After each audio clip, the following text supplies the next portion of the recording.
People are social creatures. And so, just as how we are subject to individual biases when it comes to our perceptions or attributions, adding other people to that equation adds even more complexity. So when we find ourselves in a group or team setting, we are subject to even more bias than if we are working on our own. Let me introduce 3 very common biases that you may be subject to when you are working in a team as opposed to when you are working alone. One very common perceptual and attributional bias that will creep into your decision making is known as common information bias.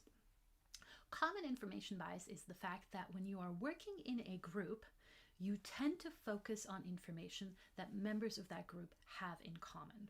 So as an example, if you are working on your team project and let's say 3 of your 5 team members have noticed a particular thing about the organization that you're studying, maybe you've noticed that interns are likely to quit after 3 months. Because you've each noticed that, you're going to keep focusing on that, and you're not going to share information that you may have uniquely noticed. You may have noticed something else, but because no one else has, you're not going to bring that up.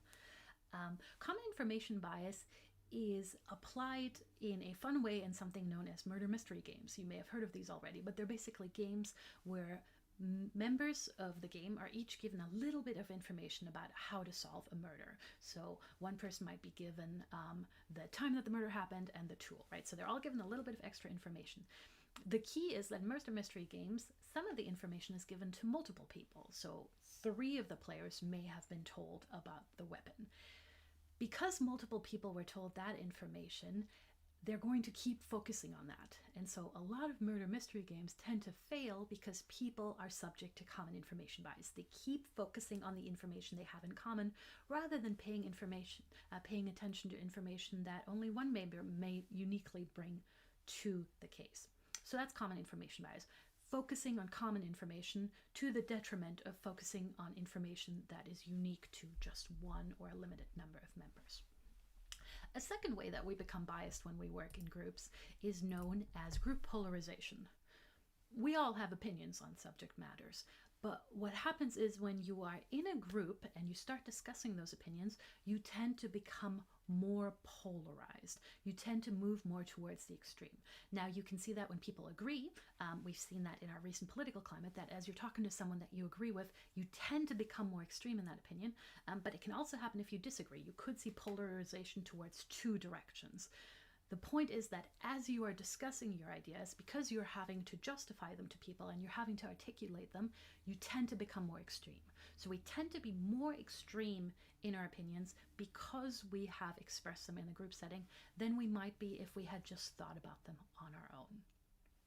A third and probably the most famous type of bounded rationality and bias that occurs in groups is known as groupthink. Now, what is groupthink? Groupthink is when a group reaches premature consensus.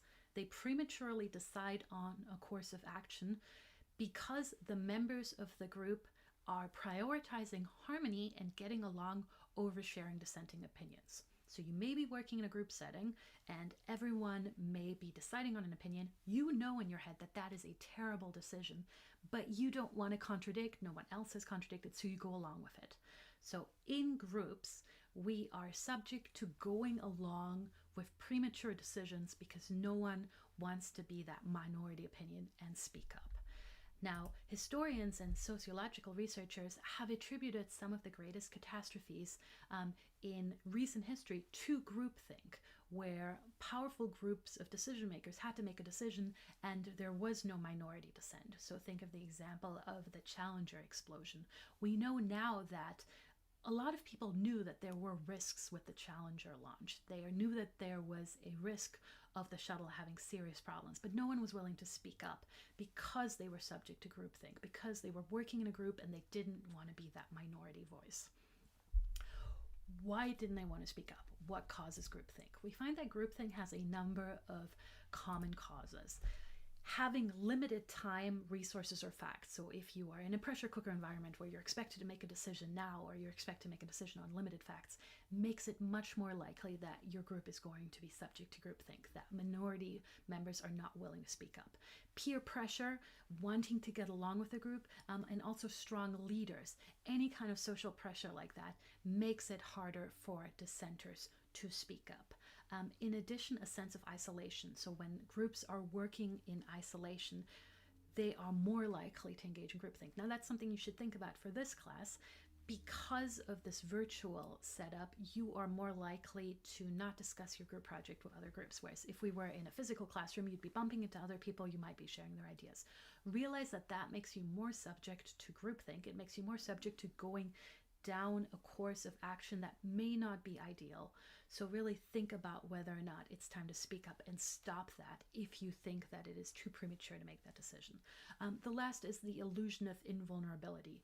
If you've had a lot of successes in the past, if you are a very powerful person, if you are a decision-making group at the highest level of government, you tend to be more at risk for groupthink because you've succeeded in the past, because you are so powerful. So we tend that people who are on the lower level when it comes to a power hierarchy or have not been as successful in the past are not as subject to groupthink because they feel more comfortable speaking up and dissenting.